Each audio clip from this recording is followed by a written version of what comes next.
आवाज ये रही है कि दल का संगठन बनाया जाए। दल का संगठन मैं समझता हूं कि जून तक आते आते हर पंचायत में आपको फंक्शनल संगठन दिखेगा, जो किसी भी बिहार के किसी राजनीतिक दल के पास नहीं है। तीसरा चरण है चुनाव लड़ने का। कुछ लोगों को लग रहा है कि अब तो कल ही चुनाव है, अब क्या होगा, अभी भाई 6 महीना बाकी है। और जो भी आप मेरे विषय में थोड़ा बहुत जानते हैं कि ये चुनाव लड़वाते हैं, चुनाव का कैंपेन स्ट्रेटजी करते हैं, तो उसका समय तो अब आ रहा है। आपके याददाश्त के लिए बता दूं कि 2015 में इसी बिहार में जब मैंने कैंपेन किया था, तो मेरा कैंपेन 2 जून 2015 को शुरू हुआ था श्री कृष्ण मेमोरियल हॉल से हर घर दस्तक की अनाउंसमेंट के साथ। तो 2 जून अभी आया नहीं। 4 महीना कैंपेन के लिए बहुत लंबा समय होता है।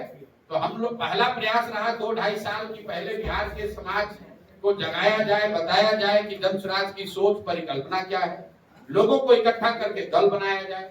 जब दल बन गया तो उसको एक संगठनात्मक स्वरूप दिया जा रहा है, और जब अब दल का संगठनात्मक स्वरूप जून तक पूरा हो जाएगा तो आपको बच्चे और लोग परेशान हैं। लेकिन आप भी भागलपुर में ही रहते हैं, यहीं के पत्रकार हैं, यहाँ के लोग उसी नेता को बार बार फिर जिताएंगे तो स्वाभाविक तौर पर उनको परेशानी होगी। मैं पूरे बिहार घुमा हूँ, और जब लोग ये बताते हैं, पूछते अच्छा विधायक जी कितना बार से जीत रहे हैं, तो कहता है 3 बार से।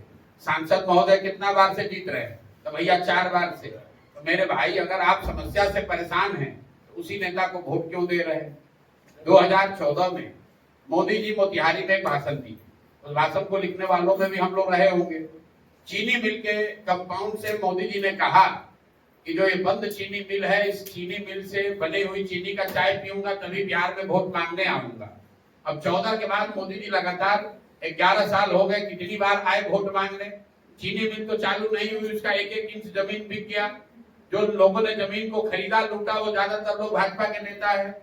लेकिन महत्वपूर्ण बात यह है कि मोतिहारी से भाजपा का सांसद विधायक उसके बाद से लगातार जीत रहा है। अगर आप चीनी मिल के न चलने से परेशान हैं, मोदी जी या किसी नेता ने जो गलत वादा किया उससे परेशान है, तो फिर उसको वोट काहे दे रहे हैं। और अगर वोट दीजिएगा तो वही स्थिति बनी रहेगी। जन स्वराज का पूरा प्रयास यही है। हम तो मन से ये बात कहते हैं कि भाई आप 5 किलो अनाज के लिए वोट दे रहे हो तो 4 किलो अनाज मिल रहा है।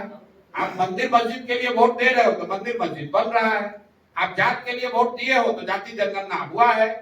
आप लालू जी को आवाज और सम्मान के लिए वोट दिए थे तो गरीब और पिछड़ों को लालू जी के राज में आवाज और सम्मान मिला है। आपने नीतीश को बिजली के लिए वोट दिया है तो बिजली आई है। लोकतंत्र में आप जिस चीज के लिए भी वोट देंगे वो आपको मिलेगा, कम मिले या ज्यादा मिले। लालू को दीजिए, नीतीश को दीजिए, मोदी को दीजिए कि प्रशांत किशोर को दीजिए। ये बेकार दिमाग लोग लगाते हैं कि हम किसको वोट दें। महत्व इस बात का नहीं है कि वोट किसको देते हैं, महत्व इस बात का है कि वोट किस बात के लिए देते हैं। जिस बात के लिए वोट देते हैं बिहार में भी वो चीज हो रहा है। बिहार में लोगों को अपने बच्चों के पढ़ाई रोजगार की चिंता नहीं है, उसके लिए वोट करना नहीं है। तो अभी देख लीजिए, अभी मुर्शिदाबाद पर सवाल हो रहा है, वोट पड़ेगा कश्मीर के नाम पर। वोट लोग देंगे गुजरात में बुलेट ट्रेन का कहानी सुन के, तो भैया गुजरात में बुलेट ट्रेन चलेगा और आप नरकटियागंज और पीरपैंती में धूल फाकिएगा। हिंदू मुस्लिम की राजनीति करने का इनका एजेंडा है। इसका प्रमाण ये है कि आप देखिए, पीछे कानून आया था सीए एनआरसी का, और भाजपा के समर्थकों को यह बताया गया कि सीए एनआरसी कानून इसलिए देश में जरूरी है क्योंकि यहाँ से मुस्लिम शरणार्थियों को, मुस्लिम आतंकवादियों को हटाना है।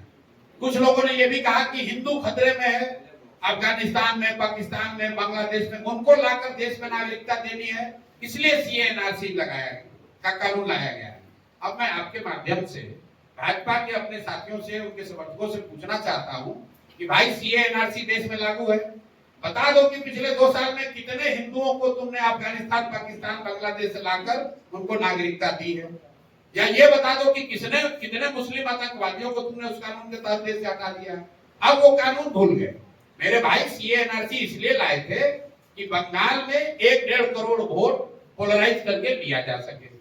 तो इनका एजेंडा है हर साल 1.5 साल में कोई ना कोई एक ऐसा मुद्दा लाओ जिससे समाज में हिंदू मुस्लिम वाली बात चलती रहे।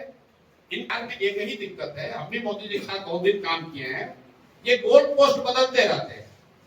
अभी कल एक रिपोर्ट पढ़ रहा था कि आरबीआई ने सर्कुलर जारी किया है कि 500 के काउंटरफीट नोट बहुत बड़ी संख्या में बढ़ गए। आपको याद होगा जब डीमोनेटाइजेशन किया गया तो कहा गया कि काउंटरफीट नोट खत्म हो जाएगा, आतंकवाद खत्म हो जाएगा। अब कोई सवाल ना उनसे पूछ रहा है ना वो जवाब देते हैं। आप लोग फिर अब नया चीज लेकर आ गए, अब नया चीज बात करेंगे। पहले कहा भाई 5 ट्रिलियन की इकोनॉमी हो जाएगी, अब कोई नहीं पूछ रहा है कि 2014 में कहा कि सारे लोगों को घर मिल जाएगा, फिर 22 में आते कह रहे हैं कि 5 ट्रिलियन की इकोनॉमी हो जाएगी, अब 25 आते आते कह दिया कि हम तीसरे बड़े इकोनॉमी हो जाएंगे। भाई जो पहले कहा था उस पर भी तो जवाब दे दो। कल मोदी जी आ रहे हैं और मैं अच्छा किया कि आपने सवाल उठा दिया। अब मोदी जी से आप लोग को एक यही सवाल आपके माध्यम से पूछना चाह रहा हूं कि 2015 में सर आप आए थे, 1,25,000 करोड़ के पैकेज की घोषणा आपने आरा से बिहार के लिए की थी। 2015 के बाद से लगातार दिल्ली में आप ही की सरकार है और बिहार में भी नीतीश और भाजपा की सरकार 10 में 7 साल रही है। तो कृपा करके ये बता दीजिए कि क्या आपने 1,25,000 करोड़ भेजा कि नहीं भेजा? अगर भेजा तो इसका मतलब है कि आप ही की राज्य सरकारों ने उसको लूट लिया, या फिर आपने भेजा ही नहीं। तीसरी तो कोई बात हो नहीं सकती, क्योंकि हम लोग तो कहीं देख नहीं रहे। 1,25,000 करोड़ का पैकेज आपको हमको तो कहीं नहीं दिख रहा है। तो दो ही बात हो सकती है, या तो मोदी जी ने भेजा नहीं, या भेजा तो उन्हीं की राज्य सरकार ने उसको लूट लिया। तो मोदी जी को कल उसका जवाब देना चाहिए। सुनिए।